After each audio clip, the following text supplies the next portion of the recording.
And now, the best 60-ish seconds of your week. This week we saw Joe Biden's first televised press conference, the longest period of time in American history that had elapsed between a president's inauguration and their first televised news conference. And after watching it, you could kind of see why the administration had chosen to wait so long. Don't take my word for it.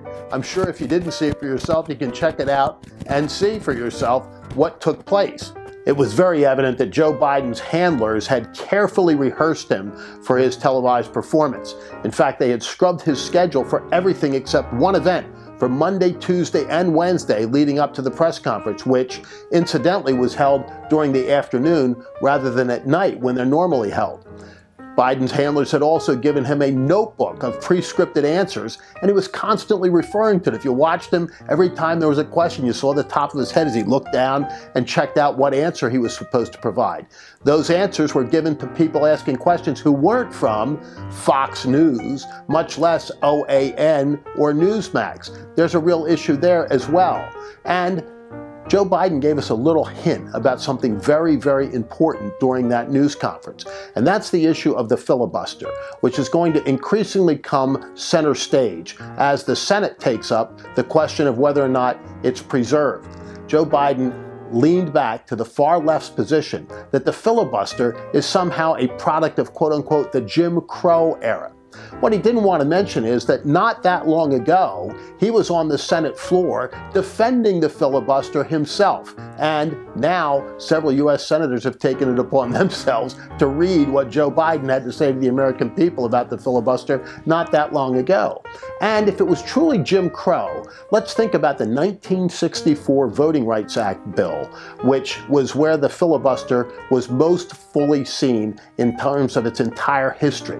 A 60-day filibuster that on the last day was culminated with a holding of the floor by Senator Robert Byrd, who went on to be the Democratic leader of the Senate and incidentally was a former member of the Ku Klux Klan. Now, who was enacting that filibuster in those days? It wasn't Republicans, it was Senate Democrats that opposed the Civil Rights Act. Think about that. Almost to a person, it was Senate Democrats. When the vote was finally held, the roll call had to go to Senator number 96 before they could get the 67 votes needed to invoke cloture or stop the filibuster. And it was cast by a senator from Delaware, Senator John Williams, a Republican. Equally kind of startling in all of that was Biden's response to the issue of what's happening at our southern border right now. His administration continues to refuse to call it a crisis. It's a challenge or some other set of words. And of course, it's all Donald Trump's fault. But the misinformation, I still won't call them lies, but we really know that's what they were, that came out of President Biden at that press conference were legion. The facts simply didn't support what he was saying. In fact, the facts were exactly the opposite. And now you've got Republican senators going down there to see for themselves, but still the American people aren't seeing for themselves what's going on because the Biden administration refuses to let the media in. So even their friends in the Fourth Estate aren't being given the access that they should have and the American people by extension need and want. And when President Biden is asked about it, what's he say? Well, we're going to get around to that when. Well, we're working out a plan. How much of a plan is needed to get a pool reporter and a camera person inside those facilities down there to see the horrific conditions that the Biden administration has imposed upon these migrant folks coming across the border? So essentially what President Biden and his team are telling us is, give us a chance to clean up the mess that we've created, and then you can take a look-see. But in addition to seeing the horrific conditions right now, what folks could also see are teams of migrants coming across the border wearing Biden t-shirts and telling reporters there that the reason they're coming is because of his open invitation.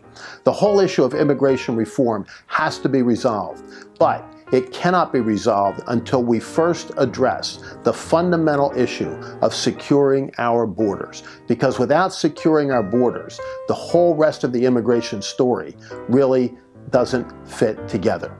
And on a much happier note, America's pastime is back. And this week, it's opening day of Major League Baseball season.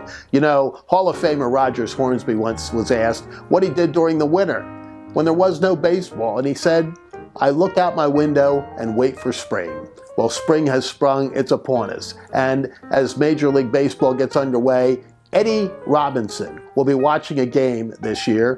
Last year he missed for the first time in 75 years.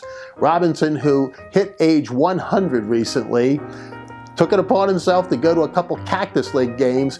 You know what he said? "I went to the games." He didn't talk about baseball. He said, "I stood for the national anthem." 100-year-old Eddie Robinson will be at opening day this year. That's what baseball and America are all about. And finally, for my friends of the Christian faith, it's Holy Week. And may you have a blessed and wonderful one as we await the resurrection of our Lord. Because for now, that is the best 60-ish seconds of your week.